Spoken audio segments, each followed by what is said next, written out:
Desarrollado por General Dynamics Land Systems, el Stryker es un vehículo blindado de combate de 8 ruedas. Puede operar en nieve, barro y arena, pero su movilidad todoterreno se ve dificultada por la ausencia de orugas. Está artillado con un cañón de 30 milímetros con la opción de instalar ametralladoras M2 de 12,70 milímetros.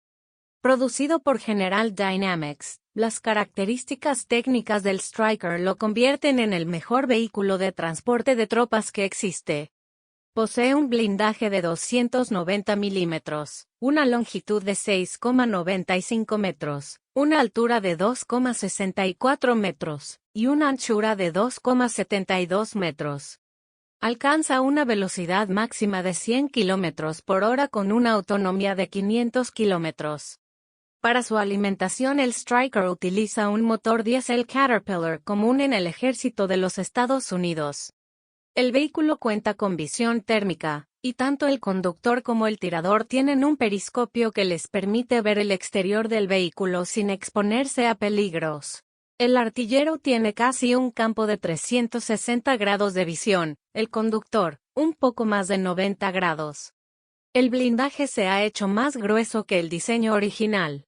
El sistema automático de extinción de incendios tiene sensores en el motor, y los compartimentos de tropas que activan uno o más extintores, que también pueden ser activados por el conductor.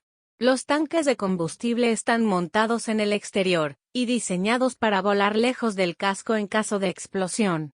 El QBRN mantiene el sistema de compartimento de la tripulación hermético a presión positiva. Hay planes para agregar el boomerang contra francotirador y anti-RPG. El diseño modular del chasis del Stryker posibilita una amplia gama de variantes. La versión principal es el vehículo de transporte de infantería, IC, pero existen muchas otras configuraciones. M1126 vehículo de infantería, IC.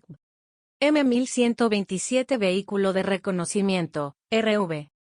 M1128 Sistema de Cañón Móvil, MGS.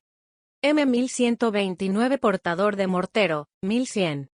M1130 Vehículo de Mando, CV. M1131 Vehículo de Apoyo contra Incendios, FSV. M1132 Vehículo de Escuadra de Ingenieros, ESB. M1133 Vehículo de Evacuación Médica, MEV. M1134 Vehículo de Misiles Guiados Antitanque, ATM. M1135 Vehículo de Reconocimiento Nuclear, Biológico, Químico,